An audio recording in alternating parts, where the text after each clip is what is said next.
Do you believe in miracles? It's a serious question.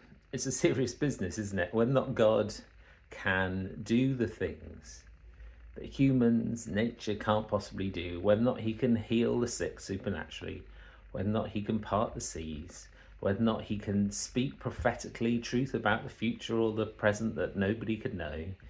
If he can do those things, then those are miracles, and if he can't, well, I don't think he's really the God at all that we read in the Bible, in the New Testament or the Old Testament. And yet I hear people say that today. Surely, if you believe in miracles, if you believe that God will heal, if you believe that God will speak, if you believe that God will do those things, then you're deluded, or you're just interested in hype. And I think that's a shame, because you'll miss out. It's not that God answers every prayer. It's not that every time we need a miracle, he does them. But he does do more miracles than we might expect or imagine. In this reading today from Joshua 4, the people of God are instructed to remember the miracle that God did, that he had parted the rivers. Remember that the people of God had needed to get across the river into the promised land, and God said to Joshua, just put your feet into it.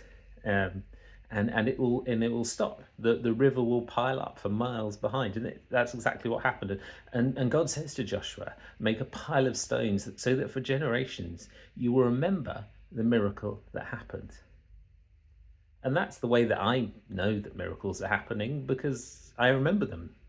Sadly, often they haven't been the things that I've been longing for. Sometimes they've been huge miracles of healing and restoration. But sometimes when I pray for somebody who's dying, when I pray for wars when they're starting, it doesn't seem that God is doing anything, and I don't know what's going on.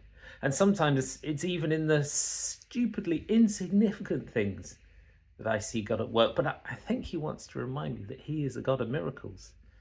A couple of days ago, I was walking with somebody, and she was saying, oh, when it gets to midday, then we can stop and have a break. And I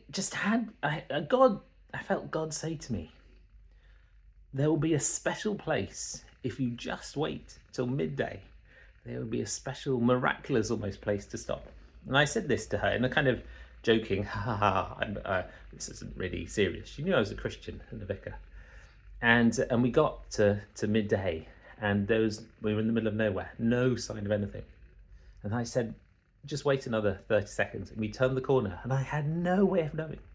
But God had said to me, there's an amazing place, somebody giving out food and drink. And I want to remember that place rocks that I know that God does miracles today.